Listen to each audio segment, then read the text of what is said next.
Hey, how you doing? So I want to go ahead and kind of describe the way this should be looking like on a week-to-week basis moving forward. And it's no big deal that we had some screw-ups in the first week. It's always somewhat expected for a little bit of trial and error in the first week or two with a few different things. But this is what an update should look like coming on my end.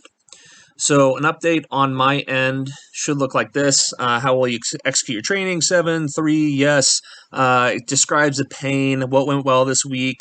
Is there anything else you would like to talk about? I can see all of this and I make decisions based on this. And you actually, for some reason, I didn't originally see your update email that you did for your dashboard. I don't know why, but I didn't see it. Assume that you just didn't you didn't do a dashboard update. So you can kind of disregard that message I sent about dashboard updates because you did do one.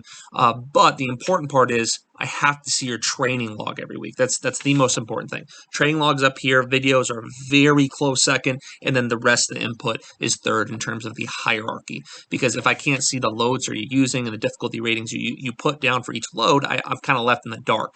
I'm kind of programming in the dark. I don't know what's going on, and it makes it so the service is very ineffective in what it does. So you'll notice down here, is there anything else you'd like to talk about? Talks about all this, and at the bottom, he includes a link to his videos. You'll notice it's through YouTube. YouTube, tried and true, super easy to make your own personal YouTube page and then just send it over to me as a link that I can see all the videos for the week. If you send them through Google Drive, you send them through your phone, send them through this, that. I've tried them all, none of them work. It just does not work. There's too many data limits. There's too many issues with playback. Ends up being just terrible quality, so I don't get anything out of it, or nor do you. So we have to make sure that we're making a YouTube page, taking a few minutes to do that, and then once you do that, you're set for the rest of the time we work together. So should be real simple. He sends me that, so I can click on that, see all his YouTube videos, and then lastly, he sends me this, so I can open it.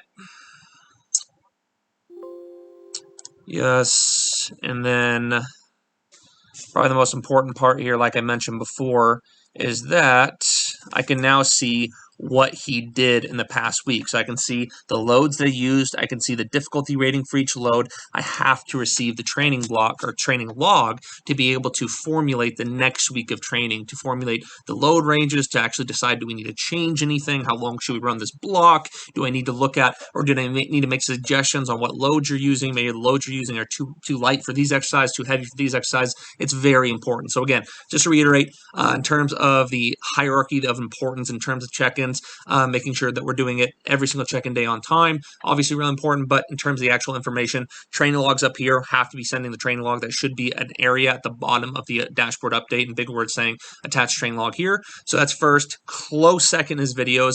5 to 9 preferred. Anything over 12 is bit of process by analysis, so on and so forth.